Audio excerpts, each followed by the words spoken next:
Hi, scholars. We are ready to read chapter 2 in our book, A Long Walk to Water by Linda Sue Park. Chapter 2, Southern Sudan, 2008.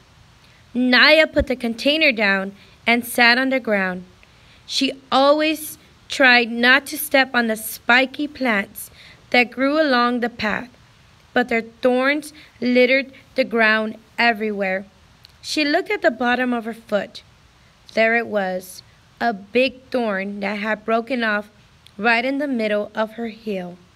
Naya pushed at the skin around the thorn. Then she picked up another thorn and used it to poke and prod at the first one. She pressed her lips together against the pain.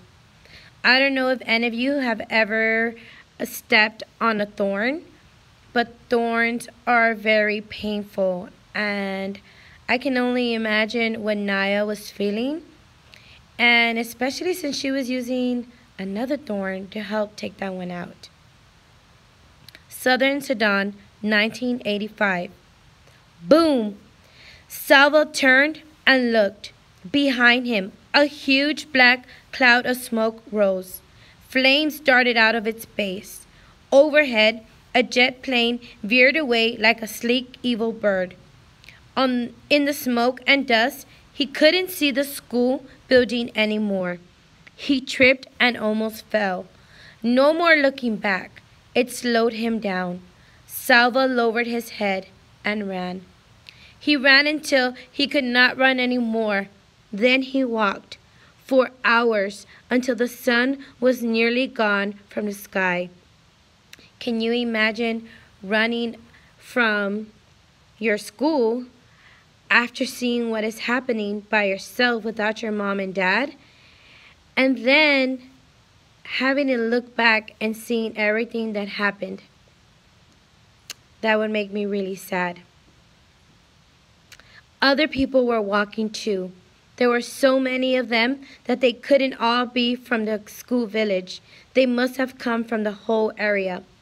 As Salvo walked, the same thoughts kept going through his head in rhythm with his steps. Where are we going? Where is my family? When will I see them again? Those would probably be the same questions that I would ask myself if I was in Salvo's shoes. The people stopped walking when it grew too dark to see the path. At first, everyone stood around uncertainly, speaking in tense whispers or silent with fear. Then some of the men gathered and talked for a few moments.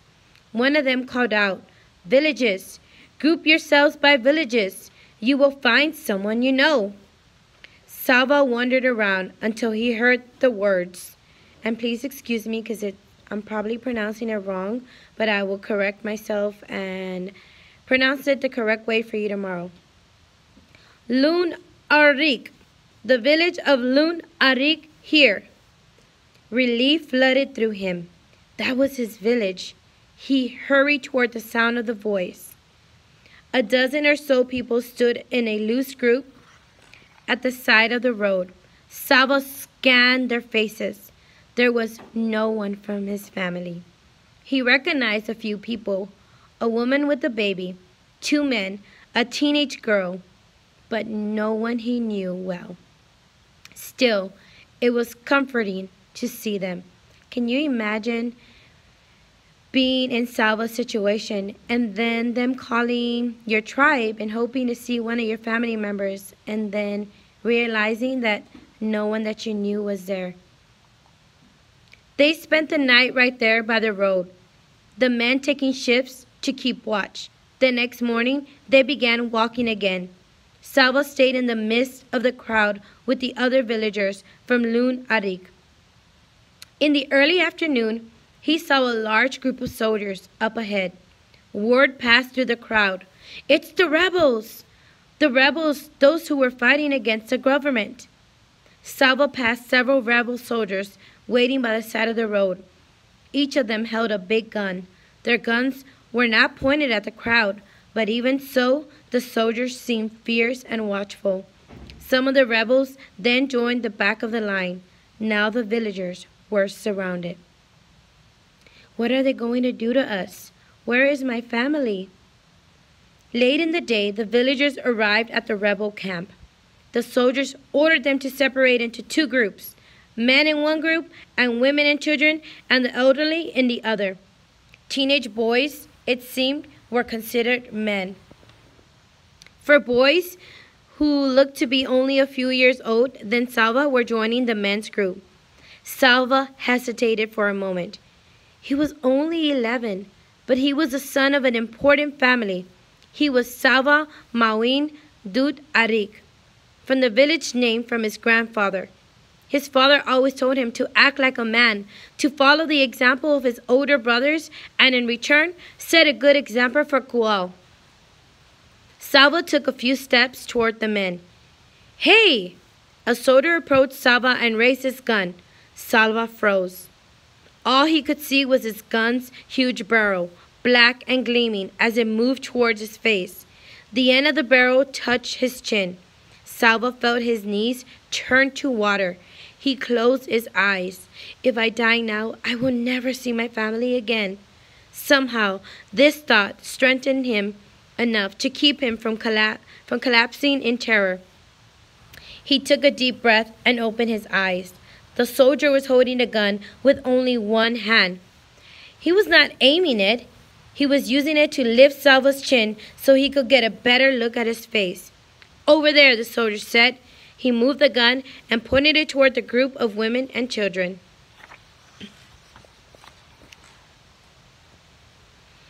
"You are not a man yet. Don't be in such a hurry." He laughed and clapped Salva on the shoulder. Salva scurried over to the woman's side. The next morning, the rebels moved on from the camp. The village men were forced to carry supplies, guns and mortars, shells, radio equipment. Salva watched as one man protested that he did not want to go with the rebels. A soldier hit him in the face with the butt of a gun. The man fell to the ground, bleeding. After that, no one objected. The men shouldered the heavy equipment and left the camp.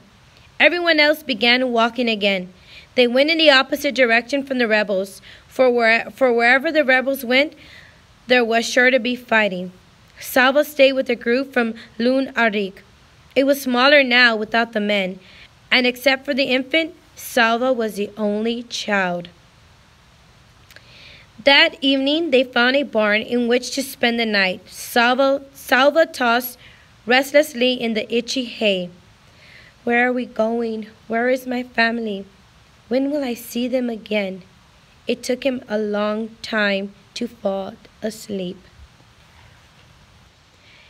Even before he was fully awake, Salva could feel that something was wrong. He lay very still with his eyes closed, trying to sense what it might be. Finally, he sat up and opened his eyes.